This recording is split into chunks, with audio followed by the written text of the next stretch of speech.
Sorry.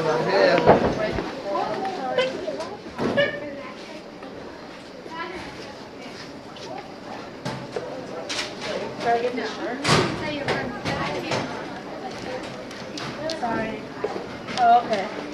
So if I get that means I'm still in the protest. So I just talk.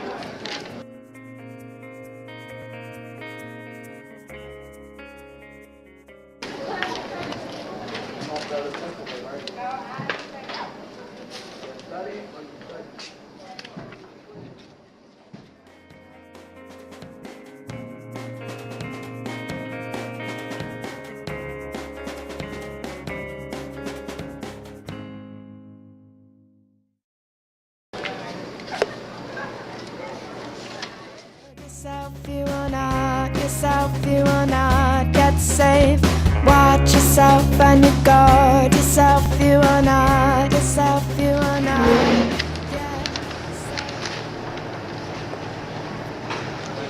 We're all going to sit out here like we're the media, right? And we're going to be watching. We'll have we set up a fake camera.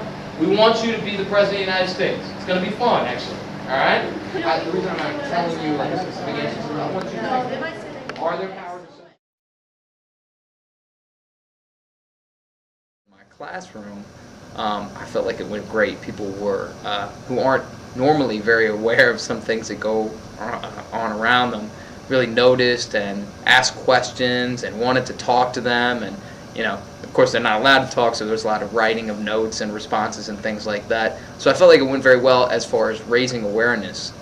I think it really teaches kids to stand up for things that are important to them. For me, the most important thing was a lot of times adults, kids, even senior citizens, you don't feel motivated to get involved in politics or issues, and I think anytime that we're teaching kids to stand up for things that feel important to them, I think you're teaching them valuable resources for life, because there are too many people, in my opinion, that kind of just let themselves get walked over.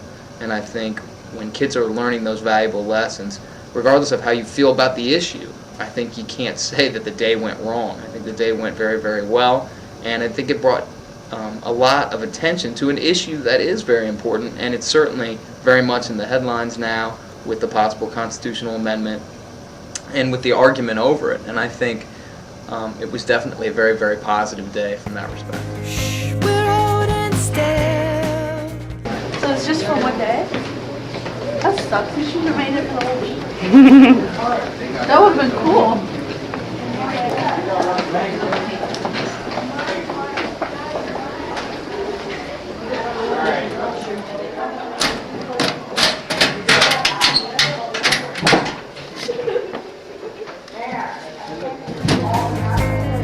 So you watch yourself and you guard yourself, you wanna get safe.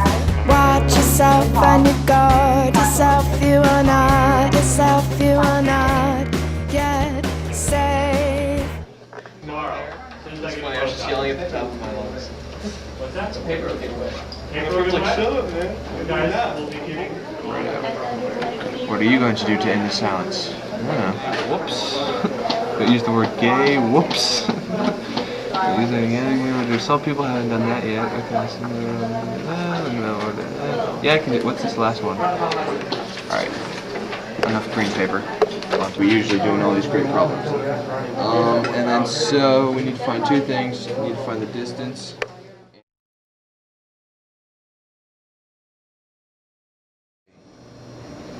When you want to say that something is bad, instead of saying, that's so gay, say it is so bad, or something specific.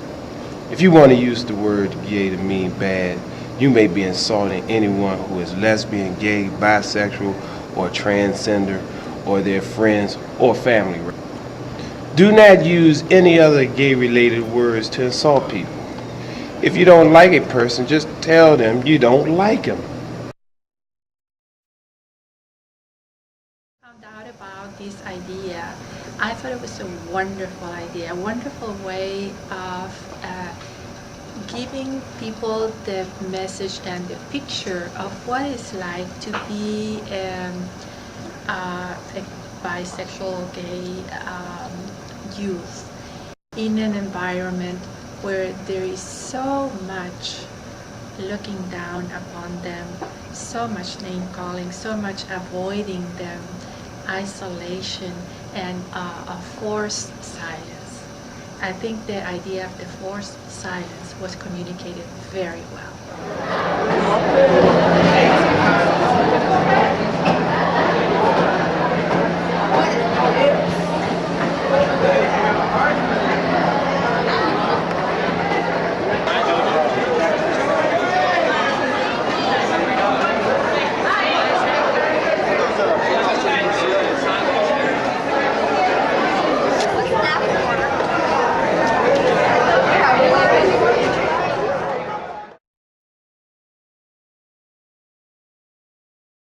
Even though someone said, you know, it's a bad idea because you're being silent, why don't you just talk about it?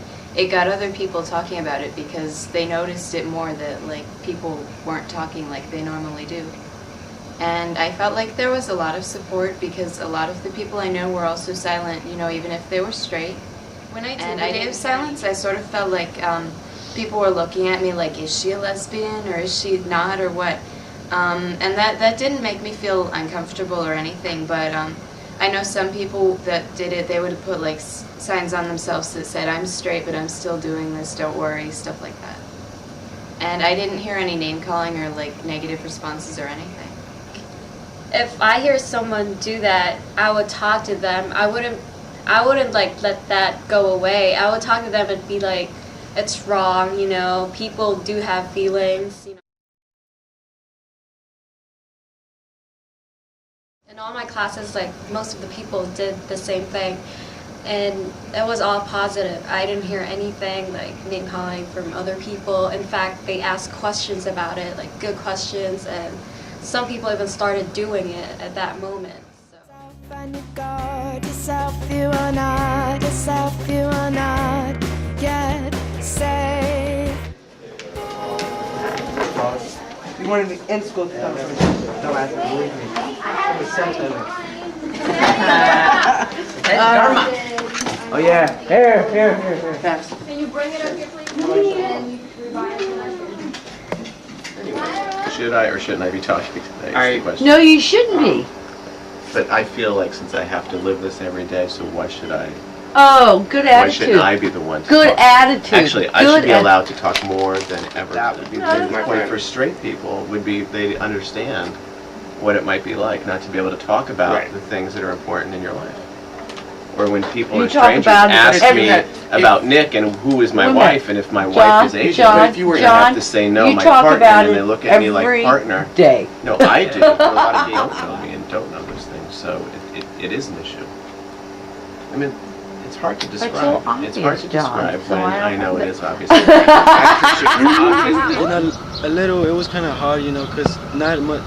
Most of the people that joined me were girls and not as much guys, because I think they don't want to talk about the issue of gay and lesbians, because they're just like, the stereotype of a guy is just being tough and just, you know, not showing their feelings or how they feel.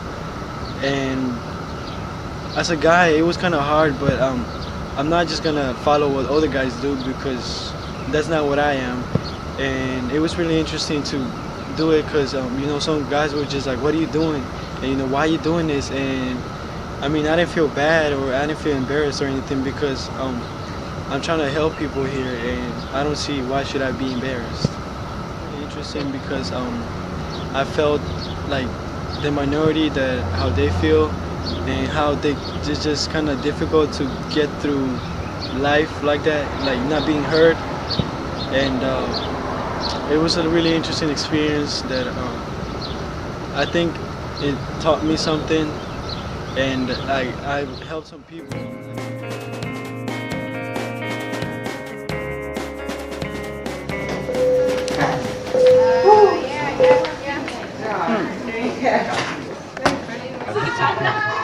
I was the whole day ahead of last 5 minutes. And then Dee was like, now we gotta meet him. You're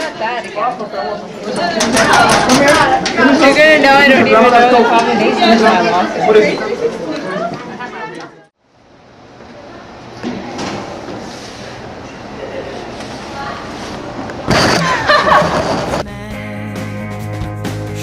We're holding still.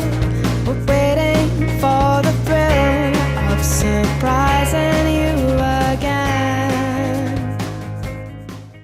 Saw that as a teacher, I still conducted a lesson. It was mostly a group activity that they were in the middle of.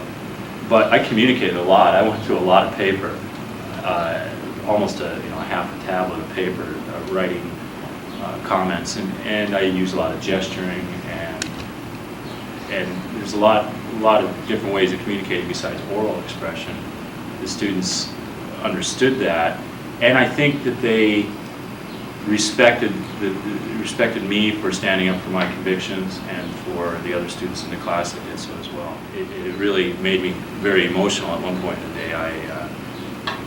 Moment when I had a break between classes, I teared up a bit because I was so impressed with the support I was getting, and also that I was the person people were coming to for T-shirts and for ribbons.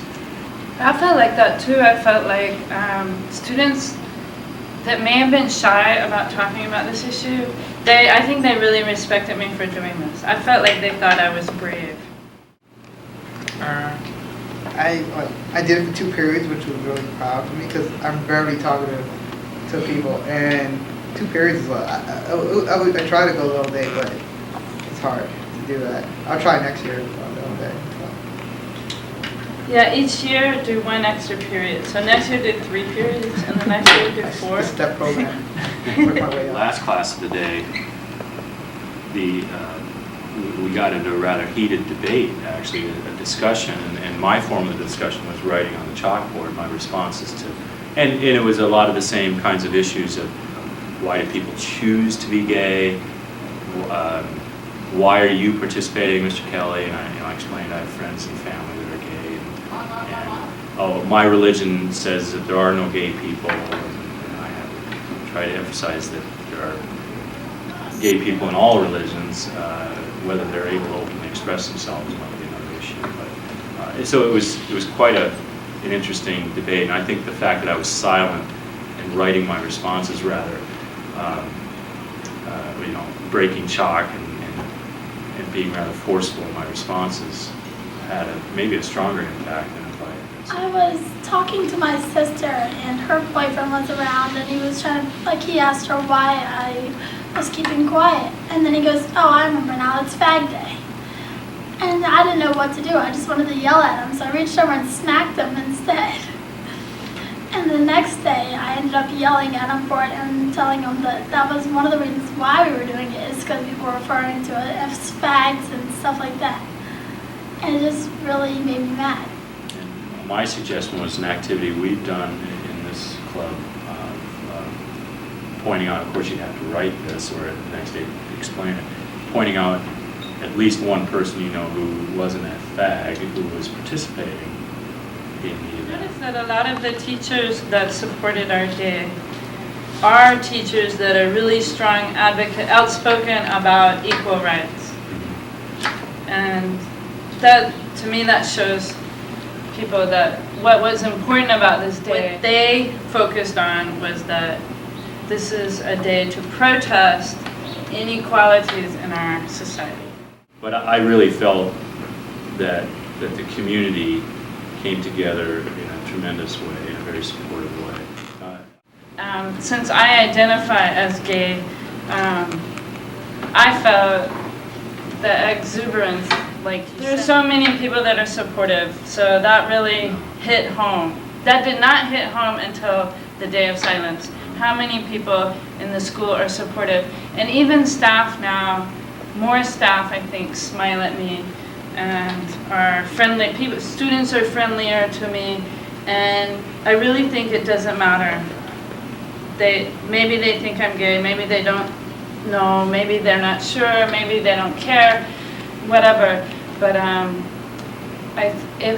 If I feel that way, I'm sure there are students, and I have some students who I think may be questioning or may be thinking that they're gay, and I bet they're feeling a lot better too.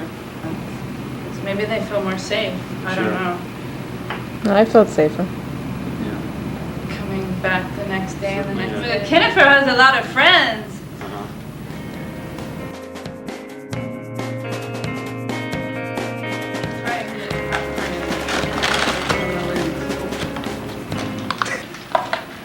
You guys are violent. Oh, I got her on the head. I got it. Jennifer. I already got Jennifer. Jennifer, you moved. And from behind the lines, you once were children. You stand, you stare where buildings became crimes.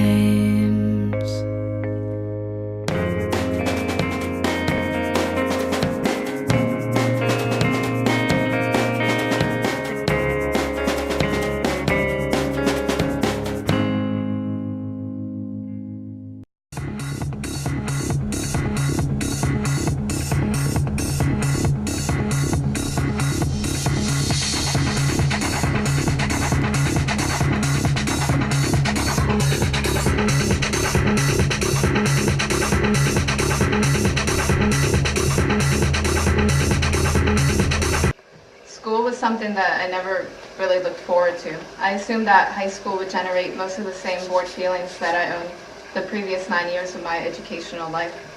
However, I had come out to myself the summer after my 8th grade year, so I had something more to fear, myself.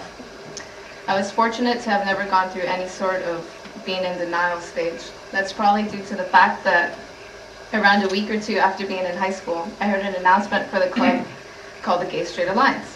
I felt that if there was this club and it existed, then others must not think that being gay is something wrong and an okay subject to talk about.